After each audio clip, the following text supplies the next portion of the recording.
about the bottom line, which is make some money, which is grow a business, make money, run roughshod over everyone, violate the laws. There's no ethics and morals and things like that. However, over the last probably decade, there's been this rise in business entrepreneurs like myself who believe that you can both have a profit and serve the greater good. And that's what social entrepreneurship ultimately is. It's about this triple bottom line, this balance between people, planet, and profit, where the business is set up, of course, to make money, because without making any kind of cash, then you cannot support any people. How can you do good for a society if you're borrowing from society at the same time? And then by the same token, what are you doing for the planet? Which is why we have businesses that are set up to be more environmentally conscious. And even though there are things that can sort of greenwash, which is a term that we use for companies that are not really vested in serving the planet, but more so of appearing like they serve the planet. So on one side, they're saying that they're making things out of recyclable materials, but they're not really recycling those materials. Or the recyclable materials aren't really as recyclable as we've seen. Then you have people who want to do things for people. However, you look deeper into the organizations and the women and men are not paid equally. Or you have a discrepancy of where they have these commercials out and they're saying we're doing this, we're doing that. However, they're doing things that disrupt the work schedules or working conditions for their employees, or their employees do not get to share in the profits for which they make. And that's the balance here. And the key for a social entrepreneur is a search for the center piece right here, where it's sustainable, where I can balance having positive efforts and profits and having employees being treated well, having society as a whole being benefited by our existence, but also not harming the planet as we go along. And that's the balance in the rise of social entrepreneurs. And a great example of this is our TOMS shoes. Some may be familiar with TOMS with their buy one, give one business model, but it's been one that actually showed that this balance can be achieved. The shoes can be made in a very environmentally responsible way. The people who work at TOMS Shoes can be paid living wages. And the buy one, give one gives a model to people who may not have shoes or have any sort of footwear that is sustainable for the environments in which they live. So this business was created out of that model and has been very successful. And I think now they're acquired by another company, but this is a great example of a social entrepreneurship enterprise that has been successful. Now let's get more into me. So how I began on all this journey, I think some of you may have saw my TED Talk, but if not, I did a TED Talk in 2016 called "Stop Throwing Breakfast Sandwiches at the Poor." This was my TED Talk we did it's actually 2012, and it came out of an event that happened when I left Los Angeles as a trader.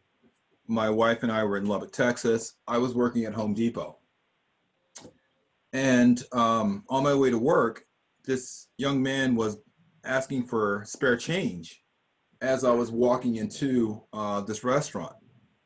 And as I was walking in, another gentleman walked out and he took a breakfast sandwich from a bag and he threw it at this young man and said, "I was going to give you change, but I thought you're going to spend this on drugs or whatever, so I just brought you a breakfast sandwich instead."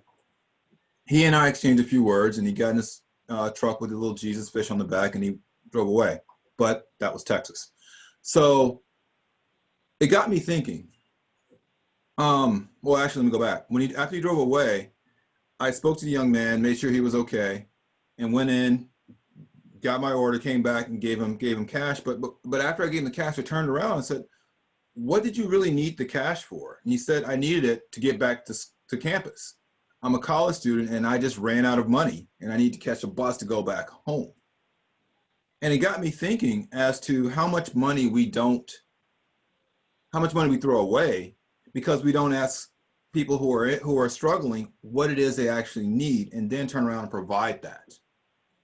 It's a conversation that I believe that we need to have. It's sort of like every Thanksgiving, people go out and they hand turkeys out to people, but never any consideration whether or not they have a refrigerator and a stove. And it's sort of like you've just wasted the resources there. So I got to thinking. So I developed this algorithm that takes 30 different sets of data and can pinpoint the people who are struggling with poverty in any geographic region, because I believe poverty is as diverse as sort of wealth and the way we make wealth based on where you live. And for Lubbock, Texas in particular, I found 3 categories that were equally represented amongst the people who were struggling. One was we had people who are what they call chronically unemployed. These are not people who can't find work. These are people who can't keep work, because every 90 days they go from one retailer to another retailer to one in-person employment to another. That was one sector. Another sector were the formerly incarcerated who could not afford to pay back restitution. And for those who don't know what restitution is, for some people when they're incarcerated, they have to pay back all the money that was spent on them being in while they're incarcerated. So if you're in for something, let's say a DUI, and you did not pay both your DUI fees and your restitution, you were going back to prison or jail within another 30, 60 days. So the cycle of just going in and out of prison and jail was sort of impoverishing people. And then third, we had another segment of young adults who had been emancipated from the state system, because Lubbock County led the state, well, we're second in the state in terms of kids who are being put into foster care due to abuse and neglect. So those 3 groups created a need. So I formed a company, a nonprofit at the time, that addressed those particular needs. And we helped each of those groups in unique ways. We taught life skills to the children who are being emancipated, because some of them have just never been told simple things about saving money and living and cooking for themselves and things like that. We helped the chronically unemployed go through sort of this, not job training, but it was sort of like keep a job training. Here's what you do within the 90 days so that you don't fall victim to those things. And then we went out and we talked to the formerly incarcerated about how they can reinvent their or stabilize their incomes through entrepreneurship, through creating businesses that are viable and available to you, and you in particular, so that you don't just have to wait for someone to employ you at a wage in which allows you to pay back whatever fees you owe the state. So we did that, and I was pretty decent at it, and people at Texas Tech found out about it, and they put me on stage for a TED Talk. It's great. And not only that, I wrote a book. The book is called Like Cavemen. Essentially, this book details the algorithm and how it all works. I took an example of Shreveport, Louisiana at the end, and I went through that whole process, and we found out who was struggling the most beyond this capacity. And it was pretty successful. So fast forward to arriving in Framingham.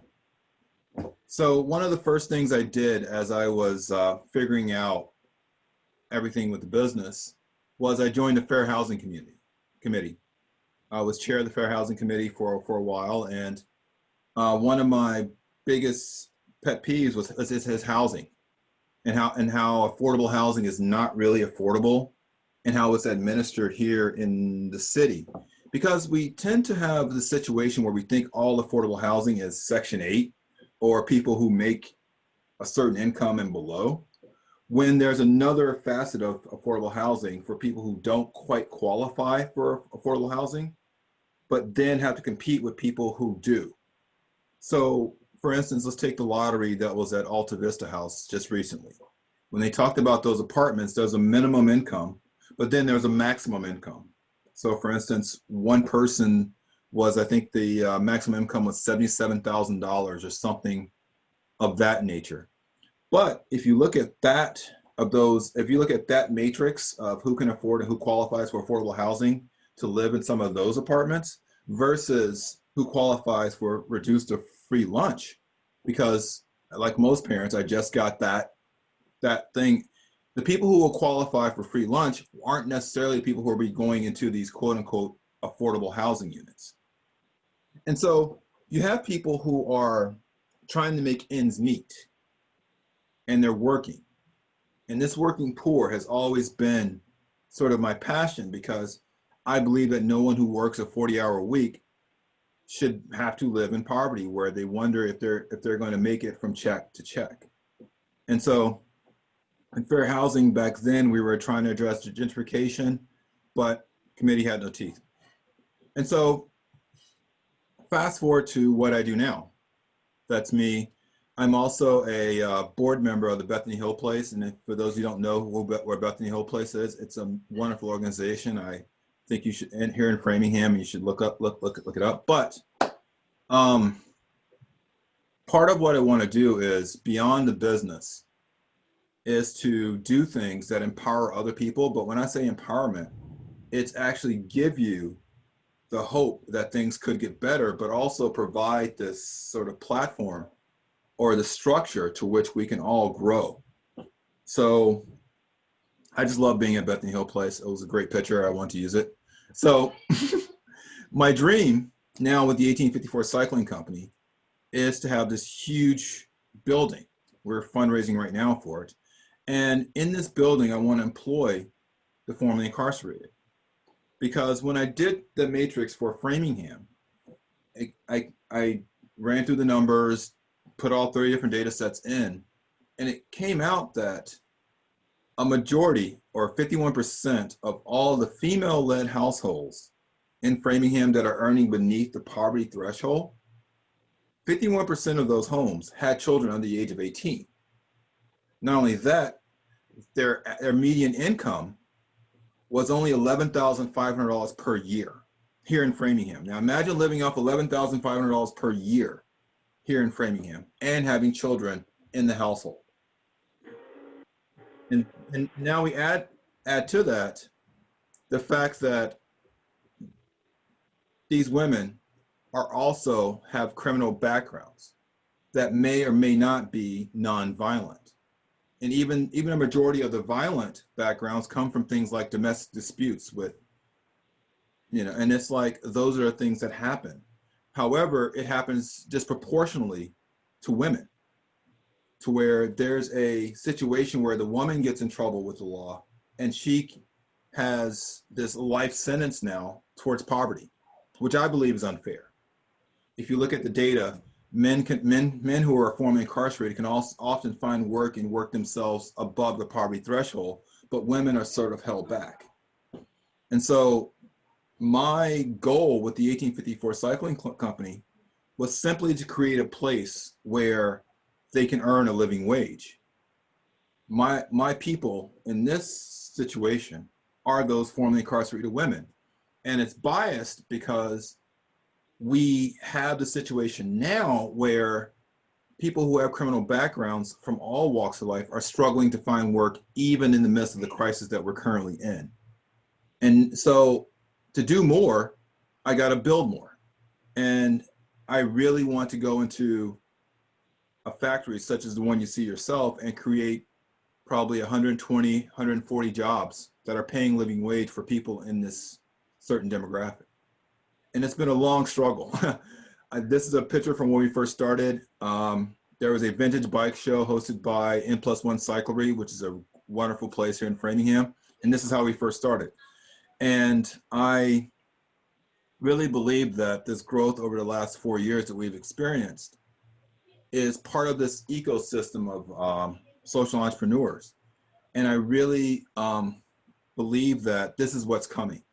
We're going to have a society where people are going to see the 40+ million people out of work, all the businesses that have shuttered their doors for good. But there's going to be a rise of people who want to shape society beyond just the profits, who just don't want to exploit people, but also improve our world for a better. And I want to be a part of that. So with that said, thank you. That's my email address. Please feel free to reach out to me via email, but I'm going to stop sharing my screen now and we're going to turn it over for questions. So please feel free to unmute your mics one at a time and let's get into a discussion. Thank you. Any questions on current events, by the way? Because I know some of you are here because, so what brought me to Framingham? So essentially my wife is a professor at Babson, but at the time in 2015, my son was also doing competitive gymnastics. So we had to be between Babson and a gym that hosted competitive gymnastics for 8-year-olds at the time. So there is such a gym in Marlboro, and we were trying to strategically position ourselves directly between these two things. And also, this is the key. When we were looking at the websites for schools, we looked at all the websites from all the towns around here. And the website in Framingham had a more diverse representation of kids on their website than anywhere else. And our biggest fear was our children being the only Black kids in the school.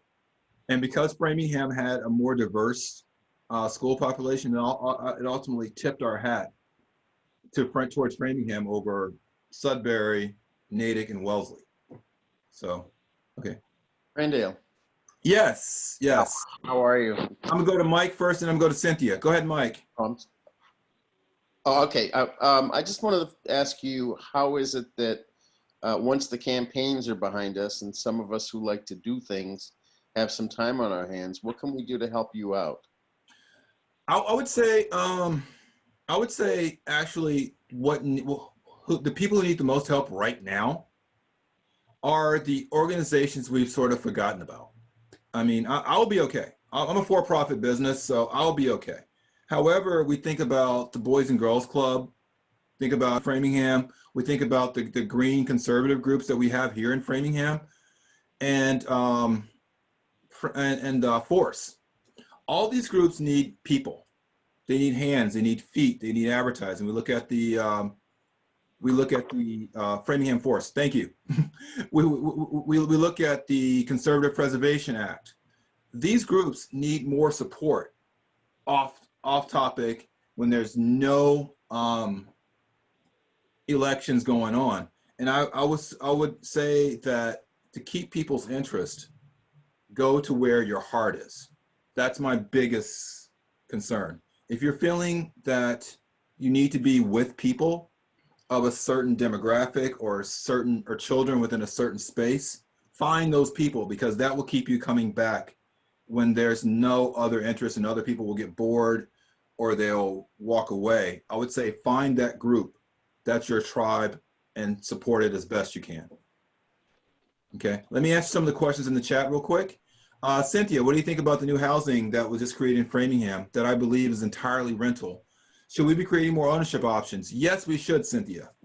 And this is where a lot of other factors are going to come in. I believe that when we talk about ownership options, the ownership options that I would like to see are people transitioning to single family residences. Because I believe that there's something about living in a place where your property value is growing.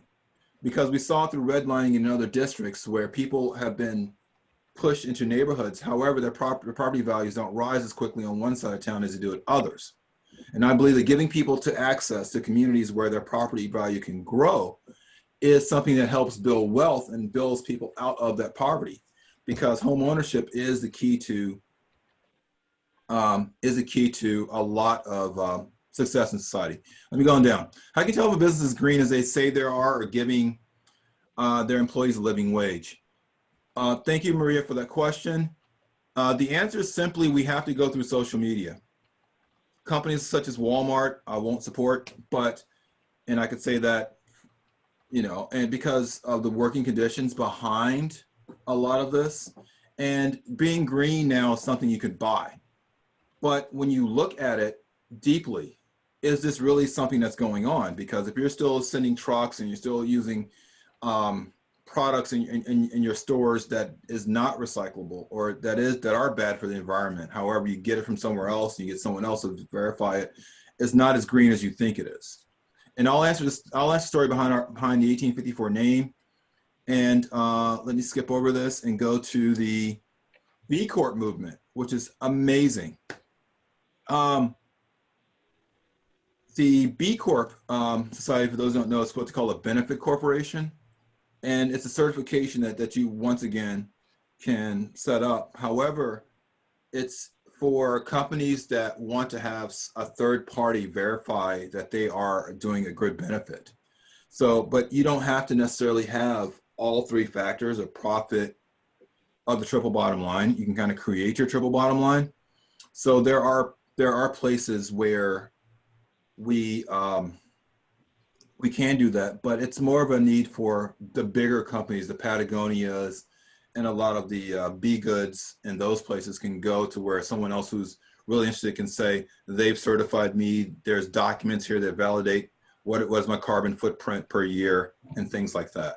So I want to get to C. Patrick Dunn to get your question, if I can. Yeah, well, one is I really want to thank you for coming to Framingham and sharing your story, how you chose Framingham, because we are very diverse and people don't always want to recognize that as a positive factor.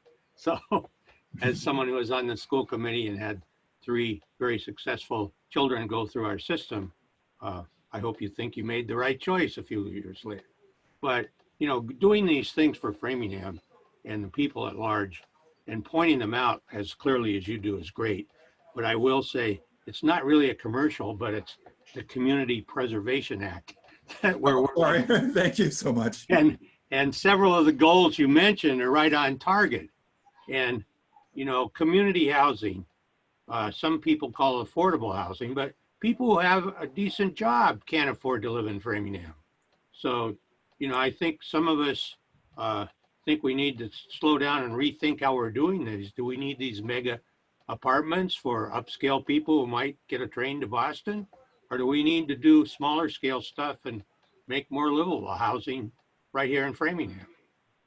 You know, that's something to think about. I don't know if you thought about it, but you think about a lot of things. And so for me, part of the issue is I understand the business aspect that the 1,400 units were approved already. It's about what comes next. Yes. It's about what comes next. And what comes next has to be as part of a vision of the kind of Framingham that we want to see, where it's a downtown that we're proud of, bringing our friends from out of town to come see and walk around and do those things, where it's a downtown that's very vibrant, that has a lot of culture in it.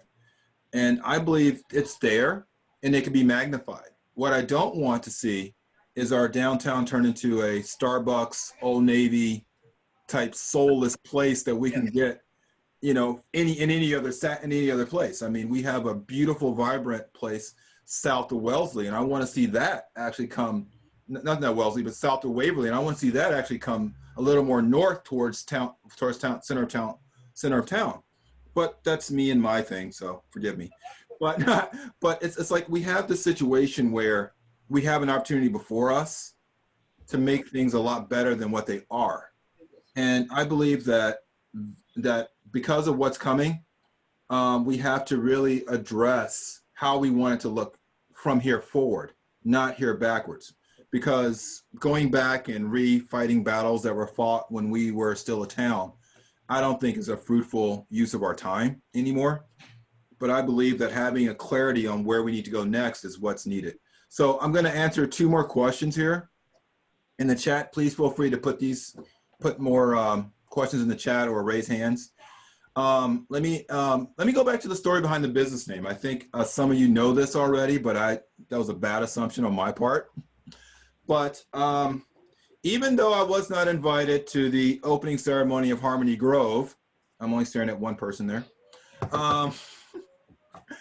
The name the 1854 came from a thing that I discovered when I first arrived in Framingham. I did not know that Framingham was the home of the first anti-slavery rally. In March of 1854, a gentleman was on the street.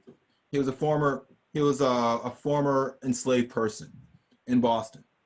And as he was on the street, a slave patrol found him and was trying to take him back to slavery. But he put up such a clamor that people came from outside and they stopped what was going on, and a few people had him taken into custody. And hours after that, and months after that, he was found to be an ex or a person who was formerly enslaved. And this set up a whole clamor from state to state, and people all over Boston lined the streets as this young man was walked from the courthouse to the harbor, where he was put on a ship and sent back to Virginia.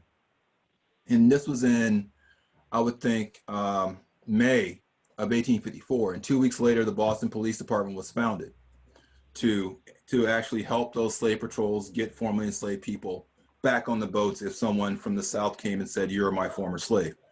So in July of that year, on July 4th of that year, a few months later, William Lloyd Garrison, who had this anti-slavery paper at the time called The Liberator, met in Framingham with Wendell Pierce, Sojourner Truth, and this guy named Henry David Thoreau. You probably heard of him before. So they all got together and they had this huge rally in Framingham at Harmony Grove.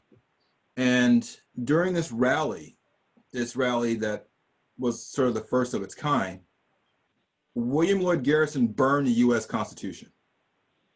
And this was like Colin Kaepernick kneeling of 1854. He burned it, and it ticked a whole lot of people off, but it gave notice and it set off the beginnings of the abolitionist movement. And what abolitionists were in Massachusetts were doing at the time was they were bringing people who were formerly enslaved and helping them set up new lives and be free, so they won't have to go back to slavery. Those abolitionists were actually paying for the bond for people who were formerly enslaved. They were actually bringing people out of that and doing a lot of that abolitionist work. And I thought it was amazing. And I liken this to prison right now, because right now the abolitionists needed is we have people with criminal backgrounds, men and women, who are in and out of prison, but no one is really stepping in to take that leap to say, let me help you out of this cycle. And this is what I believe abolitionists should be here. People who are willing to pay them living wages, which shows that paying a living wage actually increases the likelihood that a formerly incarcerated person will stay out of prison. People who are willing to give them transferable work skills, which also goes into that factor that you will stay out of trouble once you get this, and people who will give you that sort of sense of belonging so that the scarlet letter is not on you for the rest of your life. And I believe that is what's needed. So I set up the company as that form of abolition, in my opinion. People who are going to the root of the problem, figuring out the root, and then bringing up the solution. And with that, I do believe that this is the work that is the work of our time. If we're going to be true abolitionists, there's other things that we can abolish, and I believe in a lot of abolishment. I'm not going to get into it all now, unless someone asks me. But we need to step forward to set a new paradigm to the world that we want to live in, not the world that was, but to the world we want to live in, where people who have served their time and have paid their debts can actually re-enter our societies and become contributing factors to it in non-exploitive ways. So one of the questions that's in my chat right now, this is a very important question: where are single mothers in poverty living now, and are these folks more vulnerable to COVID use? For the first question is, they're all over Framingham. Everyone is hidden in pockets all over Framingham. It's not a south side or north side, east side, west side type conundrum. People are all over. They're spread out because a lot of times people who are formerly incarcerated don't have the credit, or the criminal background history keeps them from getting their own place to live for a lot of them. And they need to have both that income and that employer that gives that landlord that stability to actually do that. And are folks more vulnerable to COVID use? The interesting factor is there's a yes and a no. The yes is that if it depends on where they work and what their exposures to. Because we've seen over time that first it was the people who were exposed to the essential workers, and the people who had people working in the grocery stores, or maybe in the hospitals and medical fields, but also in our nursing homes and senior citizens facilities. But now that people are trying to go back to work, it's now restaurant workers, it's now retail workers, it's now all of us. But because certain people are put into living situations where they don't have any room to isolate, quarantine themselves, to walk in, change clothes, wash themselves before touching or being around other members of their household, we're seeing these places become clusters. And that's really due to how we treat housing. And because our housing system is not fair. And if we had housing where working people can actually afford to live and not have to crowd in 4 and 5 generations within a 2 and 3 bedroom that's only 700-800 square feet, as we do now, then we could stop the spread, stop our usage, which is, in my opinion, what makes going back to schools and reopening so scary now, because we've been spreading without testing, and then we're getting so many false positives and false negatives within our testing that we're now putting people in jeopardy who could have pre-existing conditions. So if we take it all the way back, housing is now an issue. But also, to expand it, we need to address the underlying factors that come with these pre-existing conditions in COVID, which I believe a lot of health issues in terms of Medicare, of medical care and healthcare, and those misdiagnoses that some people get about how healthy you are and what kind of treatment you can get as opposed to someone can get because their insurance is a lot better than the insurance that you have. It actually plays a major part in why people are living with pre-existing conditions that they don't know. And those factors probably affect COVID more than we think. Are you an avid cyclist? No. No, I want to answer this question as fully as possible. I ride my bike, and bikes, but the part that scares me the most is that there's a lot of places here that do not have the infrastructure for cycling. So it puts cyclists right in harm's way. So for instance, I believe in streets and things that have segregation, that are segregated away from cars, so to speak, because I believe that I don't believe everyone should drive. So therefore, I'm one of those people that believes that putting my life in jeopardy to cycle is something that I should not do in the world we live in, because in more developed cities, there is an infrastructure for cycling that's just not this lane that is this big to where your hands do get hit by someone in their car as you're riding, because there's no real thought put in to these quote unquote bike lanes. So I believe that when we have infrastructure for this, I'll be more of an avid cyclist. I love cycling in Cambridge because there is that infrastructure, but here we don't seem to have that. But I believe our site is going to get there one day. But in terms of me putting on spandex and doing that stuff, no. Do you have any action with the women's prison?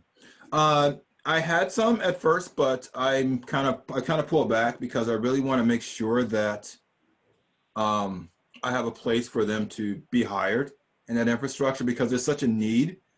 And I don't believe in playing the little kid soccer game and running around wherever the ball is. I believe that playing your position, and my position is being able to pay living wages to the people who get out. And I believe that's more of what we do. And so more about what our company and our products we make.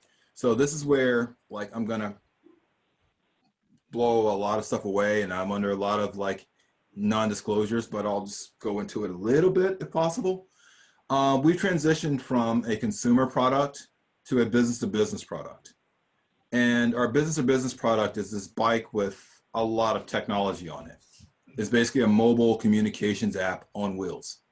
And it allows someone such as police officer, college security, private security, the military, to communicate while they're on bikes. So it has so the bike that we make now, if you go to 1854tech.com, it's pretty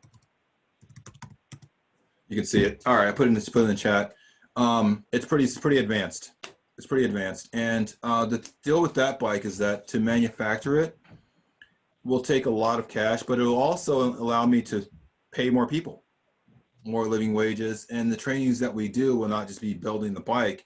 It'll be things like programming, working with robotics, working with what they call advanced manufacturing, because right now we don't have a workforce to go into these factories that we want to build for the next generation. And I'm trying to build a workforce, not only for myself, but for the factories who can use people, who could also pay living people, but who can also provide, experiences for people with those kind of transferable skills. Hi, Brandale, it's Cynthia calling again here. Yes, hi, Cynthia.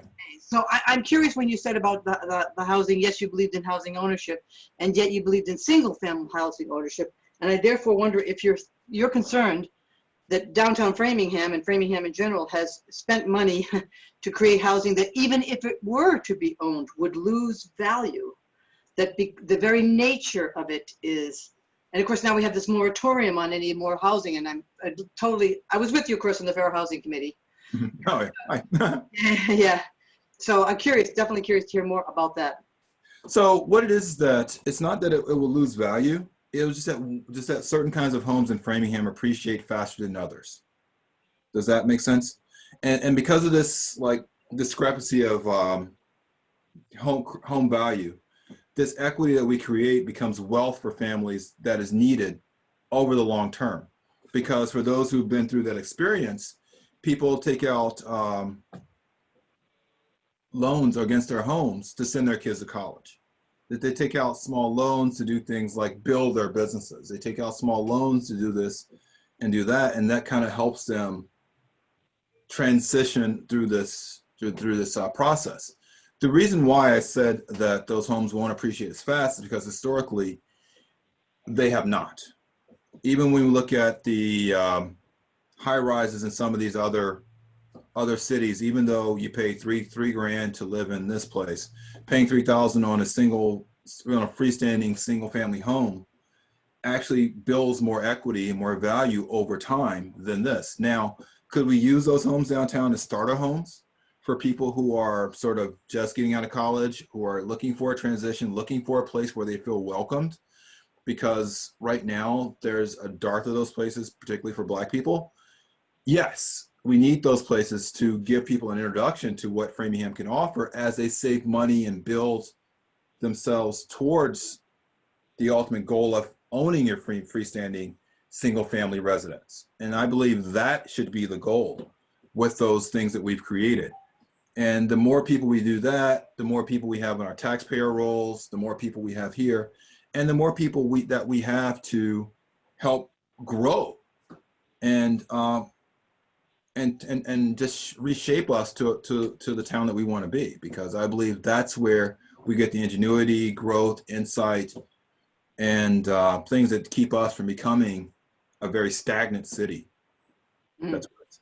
Do you think that there's any chance that we could protest that maybe they need to review what they've done and make ownership a possibility for all these many units? A place for citizen action around that? Personally, no. Oh, damn. I'm just gonna be quite frank with you, because I believe we got this situation now in Framingham, and forgive me if I offend anyone, but we have elephants beating each other up and they're stomping us as the grass right now. And so there's not a whole lot of dialogue or collaboration going on right now. And a lot of this is too far gone. So our hope, our next revision should not be that, but it should be finding a way in which our government can stop this infighting and get to a point where we can collaborate and get this thing that we all can agree on that moves us forward. Because right now we're not going to get there, and trying to be there, it's like really amazing. So question, in terms of housing, what are the primary differences that you've seen having lived in other places? So one of the differences because when I was in Los Angeles and I went back just recently, it's very crowded. When people here talk about traffic, they have no idea what they're talking about. I want you to know that if the car is moving in Framingham, that's a plus, because if you've been to any of the other major cities, there's times when it's a standstill, and getting home between one place to the other could take you an hour, even though it's 5 miles away. That's the reality of what traffic really is. It's like that in New York, and I'm sure you people have seen it. And in Texas, things are a lot more wide open and spread out, but housing isn't necessarily next to where you work. So you still have that 40-minute drive to work and 40-minute drive back home, because things are just so spread out. And what I want Massachusetts to learn is that we're in a prime situation now here, particularly in Framingham, to create that live work model, because people hate commuting. Like I mean, there's a great, I think transit-oriented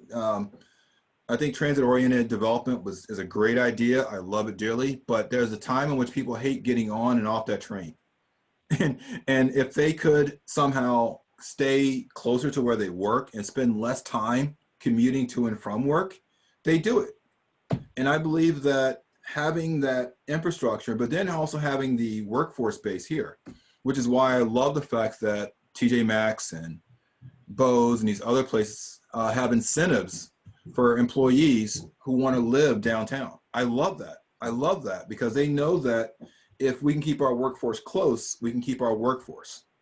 And I believe that we need to start developing those models, because frankly speaking, once again, if you really thought about all those people who are traveling to and from downtown, they're going from home to work. And I would say if you stopped and pulled most of those cars on the way, and we put, you could have lived here signs for most of them, they would consider living in Framingham if there were more stuff available. Because commuting actually, I believe, is not good over the long term for a lot of people. Because if you look at the long term, as people grow in their jobs, they start moving closer and closer and closer to work. So if we want that to happen, we got to create places where they can live. Thoughts on the NWRTA? I think that, once again, it's a system that's working. I think that it's a system that needs to be replaced on a statewide level, because when we start thinking about it as a city or a region or this kind of infrastructure, we're overlooking a lot of things that could be done. And me being a business person, I believe that we've wasted a lot of money on it by not doing what we could have been doing. And after traveling to China and seeing a high-speed, magnetic levitation train, I'm just so disgusted with our rail infrastructure that it's ridiculous. I just don't even want to go there. But it's like we spend all this money on nothing. It's kind of like it's like having the same stove in our house as the one from the 70s. We keep trying to upkeep it instead of just going and buying something new that'll save us money over time. So I believe that there has to be something better than what we're doing now, because it's not structured in a way that benefits the people who need to ride it the most. The people who rely on public transportation deserve better. And it's this inconvenience thing that I can't explain, but is due to people who have no imagination about how great it could be. And we get into this, once again, this infighting, and the people who need it the most seem to suffer. They're the people who have to deal with the rail hikes, the late trains, and the disgusting old trains that should have been taken out 10 years ago. But that's all over America. Look at Amtrak. So someone said, what's the living wage in Framingham? Based on calculations, that's about $16 an hour for an individual. For a family of four, we're looking at about, I think it was $87,000 per year for a family of four. That is somewhat living wage for a family of four. Now, how many families actually qualify for that? That's the question you need to ask yourselves, because not many do, unless it's on dual income and those kind of things. But that household of a family of four needs to make about that in order to make ends meet. And a lot of people are underneath. And based on this COVID response that we've had, we're going to see a lot more people suffer. But there's not a lot of ways that people can actually build themselves back out, because we see a dearth of people who now need employment, particularly people who come from the retail and restaurant industry, which I think is going to be that next wave of people who come in who are going to need more insight and more help and more support to reinvigorate the communities in which they live. Yes. Thank you, Kathy. Thank you. Oh, and one more thing I want to touch on really quickly. When we talk about housing, we need to consider the effect on children too, particularly in this site. Like, for instance, everything I do with the mothers is because I can't pay the children themselves. So think about children who get to live in a better community with a better education system. Because we have to remember that Framingham's education system may not be top 5 in the state, but is much better than some of the communities where these kids are coming from. Because some of these kids are going to school for 12 years for only 6 years of education. And they're going into all of these like regions where they're even being valedictorian at some of the top 25 elite institutions require them to have remedial training. So I believe in sharing.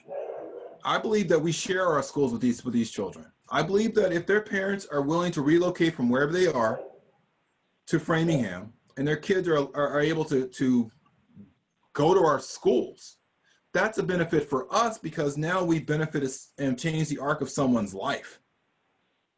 Like a child being able to participate in our school system and not have to go through some program where they're ostracized because they come from somewhere else, I believe is very important. And I believe that we should be willing to share that with people as they come in. So our infrastructure and the way we're building things, I believe is possible. I believe the impact is going to be minimized because we're going to have people going in and out every year.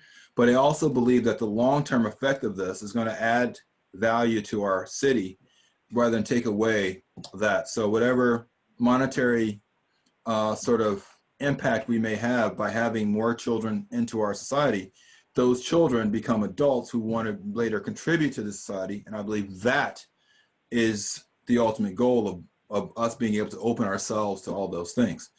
Childcare into my business. If I have the right structure, because there's a lot that's going on within this whole thing that we're trying to deal with, and a lot of that are overhead issues. I'd rather honestly find a local childcare facility and just pay them to take on some of that, because I believe that there's a lot of childcare facilities that could do it better than how we could possibly set up shop. And I don't want to deal with that overhead of an oversight when I'm already dealing with robotics and whether or not someone falls off the edge of a conveyor belt. So it's kind of like, I'd rather someone who's more trained and has an expert in that deal with that, and I'd rather pay them to do that than, or subsidize that for my employees than set it up myself. Other questions? I think I have time for about one more. No, I am not running for office. I don't have any love for politics at all, so please don't think that I'm going to do that. I think that your people will get dragged out in the street every day if I did. So there's no chance that I'm running for office of any kind. So what advice would you give for someone thinking of starting a business or social enterprise right now? My advice is go back to that triple bottom line, that people, profit, planet. Go back to that and design from the middle out. What is it that's sustainable? Because you can have one of those three things, but it may not be sustainable. Even profit-wise, you may not create a business that is profitable right now, because there's a lot of businesses that have funds and tons of money behind them, but there's no consumer market to actually buy the things that they put out. There's a lot of businesses that want to do for people. However, there's no profit to support their efforts that they want to do for people. And there's a lot of people who want to do things for the planet, but California's on fire. Climate change has not been dealt with, and it's not even being addressed by some of our leaders.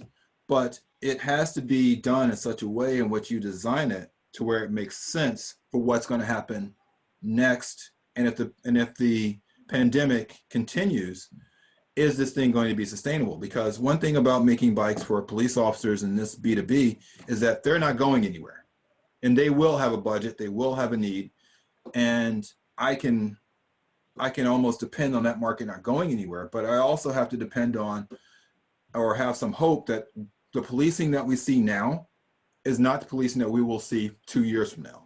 I think that we're really going to get a change in the way people are policed. And I want to be a part of that change and solution to that change, because I'll go ahead and break one of my non-disclosures. My bikes are going to give police officers access to people who can do mental health in such a crisis. Being able to push a button and connect mental health workers to something that the law enforcement officer is doing on the street actually helps the community, because it brings in resources that were all piled upon police officers at once upon a time. But now we live in a society that where people who are even on the extreme side of that do not want police officers to act as mental health counselors or to deal with any of the things that other people are trained to do. That's like my company being a child care provider. I really don't want to do that. So why not use someone who's trained, who's gone for years into the subject, to have them do it? And if they need help, I'll help them. Feel the same way about schools. Let's have people within the schools who are used to dealing with children doing what they do, and teens and adolescents who are more, abridged as counselors, because the worst thing is seeing an understaffed Framingham PD having an officer in the school breaking up a fight between two 14-year-old girls. That's something that I don't think is a great use of our time and resources. I believe they can be there to support if something happens, in the way that they can support if something happens over at Staples. They can simply support there. But I believe that the counseling is needed at that level, and not law enforcement. It's more counseling that's needed at that level. And because people are not well trained and well versed, it's not really a place for them. But I would find that sweet spot in the middle and go there and work your way outwards. All right, thank you for your time. I think I have 3 more minutes. I don't want to overstay my welcome here, but feel free to contact me. I'll put up the slide one more time that has my email address. You can see that if you have any thoughts or questions. Please send me an email, let me know what you think, and I appreciate your support. Thank you, Framingham.